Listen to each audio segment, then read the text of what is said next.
aquellos estudiantes que hayan cometido actos de violencia gravísimos durante los últimos 2 años de enseñanza media, incluyendo agresiones sexuales, lesiones o la tenencia y manipulación de armas y artefactos incendiarios, quedarán excluidos del beneficio de gratuidad universitaria.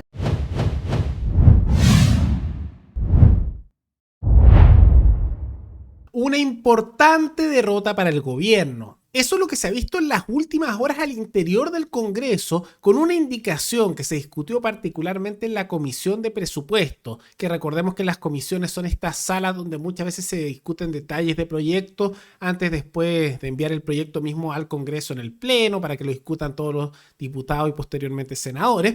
Y lo que ocurre con esto es que se impulsó y se aprobó una indicación con la cual se busca eliminar el beneficio de gratuidad, o sea, el subsidio que se le hace, sacándole impuestos a todos los trabajadores para darle a ciertas personas un privilegio educativo a costa del dinero de otros. Bueno, a aquellos estudiantes que estén siendo sancionados por aula segura, siendo esto aplicado tanto para escolares menores de edad como también para universitarios. ¿Y qué implica esto? Significaría quitarle ese subsidio con los impuestos de toda la población, aquellos que, por ejemplo, están lanzando molotov, quemando gente, causando destrucción y, por lo tanto, generando desorden público y, por lo tanto, caos. En lo que es una propuesta muy razonable, en lo que se ve una victoria para todos aquellos que están en contra del gobierno, como también en contra de todos estos ataques vandálicos y que generó furia al interior del gobierno de Gabriel Boric. La Comisión Mixta de Presupuesto aprobó la indicación que impide el acceso a la gratuidad universal de estudiantes que hayan sido sancionados por la ley Aula Segura. Parlamentarios que impulsaron esta medida explican que en casos graves al interior de recintos educacionales hay que aplicar el máximo rigor de la ley. En el oficialismo acusaron un nulo efecto de la norma promulgada el año 2018 y advirtieron que la solución a la violencia parte por aumentar los presupuestos en los colegios. Marcela Rojas tiene la información.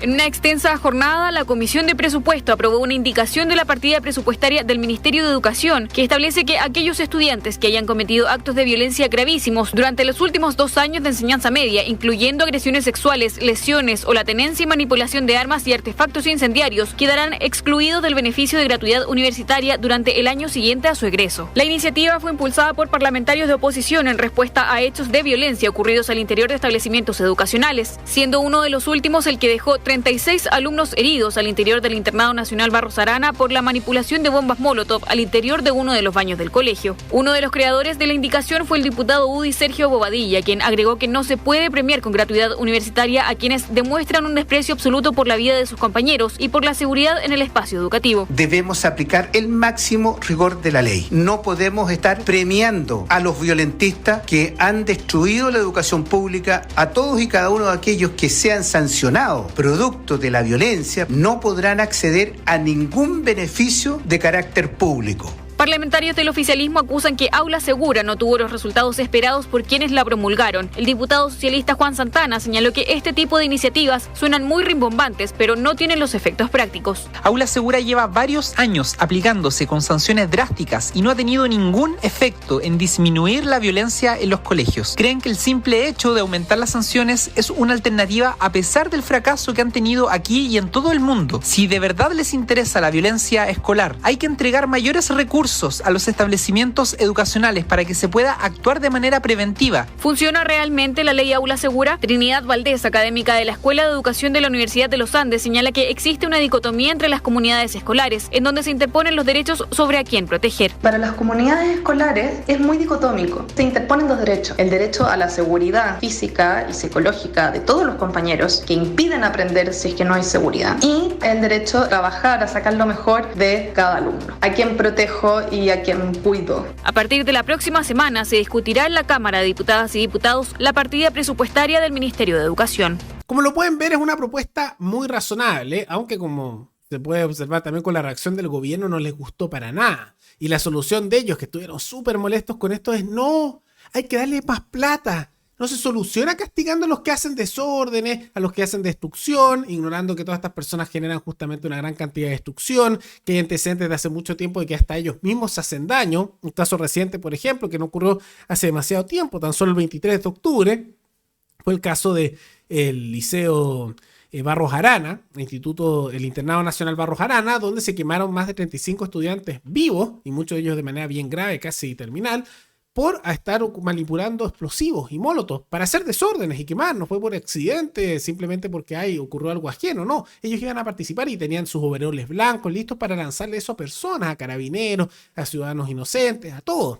Bueno, y les explotó y se causaron un daño. Y después salieron incluso los mismos padres de la institución a defender que sus hijos estén causando esos desastres. Entonces, lógico que se aplique esto. Y no solo un caso único, tenemos un historial desde hace mucho tiempo de violencia muy fuerte en instituciones estatales, porque siempre son estas cosas en las instituciones estatales. ¿Y por qué? Porque uno, no importa cómo lo hagan, no importa si radicalizan a sus estudiantes, si hacen pésimo en la educación o si simplemente están como un lugar de difusión de radicalismo ideológico, les llega la plata igual, total se paga con nuestros impuestos. Y al mismo tiempo, como son instituciones del Estado, se convierten en un germen, además de por un tema de financiamiento, de personas que no les iría bien en otras áreas, pero pueden obtener sueldos jugosos en cargos estatales y difunden ideología. Y tenemos casos no solo el de Barros Arana, también Eliseo Lastarria, y esto ocurrió en junio del año 2024, este mismo año. Recordemos que había habido, en mayo, disculpen, de este año, había ocurrido que estudiantes habían rociado con benzina y casi queman vivo al director de la institución. ¿Para qué decir también cómo se va desde hace muchos años impulsando una radicalización estudiantil en el Instituto Nacional, una institución que se desplomó en calidad? Ya desde el 2015 se veía casos, por ejemplo, de charlas de ex personas que eran parte del Frente Patriótico Manuel Rodríguez, una organización guerrillera, terrorista de los años 70, 80 y 90. Entonces, inevitablemente, de izquierda dura, de ahí se ve que viene un radicalismo enorme que se mantiene hasta el día de hoy. Entonces está bien que como mínimo, haya este castigo con que si tú estás haciendo ataques a la población, estás atacando a carabineros, estás atacando justamente al trabajador que solo quiere seguir con su vida y generas un desorden social y atacar de manera sistemática, se te castiga de alguna manera. Por supuesto, es lo mínimo. Ahora la posición del gobierno es más bien absurda, para no decir estúpida, porque lo que están haciendo ellos es decir, no, eso no está bien. ¿Y cuál era la solución de ellos? Lo escucharon recién en el clip. Pero incluso después apareció el ministro Cataldo, el encargado de educación, el ministro de educación Nicolás Cataldo, que es del Partido Comunista, a dar sus argumentos de que ese no es el camino, que no hay que reprimir a los estudiantes hoy como si estuvieran marchando pacíficamente. No, estos son delincuentes lo que están haciendo. No es excusa la que tengan, muchos de ellos son universitarios, otros de ellos escolares, pero igual están haciendo ataques y con elementos mortales que pueden llegar a causar la muerte. La solución de ellos, ¿saben cuál es? Y lo han dicho directamente. Hay que darle más plata todavía a esas instituciones.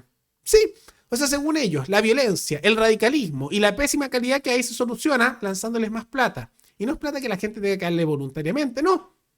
Hay que aumentar el gasto estatal, que por supuesto sale del bolsillo de los trabajadores, de los impuestos de todos nosotros, de ahí sale, y darle más dinero a esas instituciones y así se arregla el problema. Ah, claro, o sea, alguien hace ataques violentos y tú lo recompensas con más plata y más encima no les molesta porque el radicalismo ideológico que se está impulsando en esas instituciones estatales, y esto pasa también en las universidades estatales, como la Universidad de Chile, es de su sector político, de ahí salen sus radicales, entonces por eso no les molesta. Es una reacción del oficialismo que, insisto, es estúpida, porque tú no puedes estar recompensando el acto violento de otro entregándole más dinero, y más aún en instituciones que además de que aumentan la violencia, tienen radicales y los aumentan constantemente año a año, van empeorando su calidad educativa de manera permanente. Tanto así que todos estos liceos, estas instituciones que antes tenían mejor calidad académica, se han desplomado en los últimos años. Es una vergüenza. Entonces es lo mínimo y me parece súper bien que se haya aprobado esto en comisión al interior del Congreso. Y en realidad esto se queda corto, porque deberían ir mucho más allá. Todas estas instituciones estatales educativas se han convertido en centros de adoctrinamiento y de una pésima calidad educativa y de radicalismo ideológico. Habría o que cerrarlas o privatizarlas. Y aquel que esté haciendo actos que amenazan la vida de otro y causan destrucción, no deberían ser meramente hoy que la institución al acortar los fondos. Debería haber sanciones penales, cárcel. Porque ya no puede ser que por ser menor de edad o simplemente porque tiene la categoría de estudiante también universitario, traten de exculparlos de cumplir cualquier consecuencia de sus actos. Tiene que haber responsabilidad por los actos sin importar la edad que tenga. Y lo que están haciendo aquí amenaza la vida de otras personas, muchas veces carabineros que se queman vivos con las molotov que les lanzan. Y por lo mismo tiene que haber sanción penal. Si tú amenazas la vida del otro, es un intento de homicidio. Y eso tiene cárcel y debería cumplirse. Da igual si son escolares, da igual si son universitarios.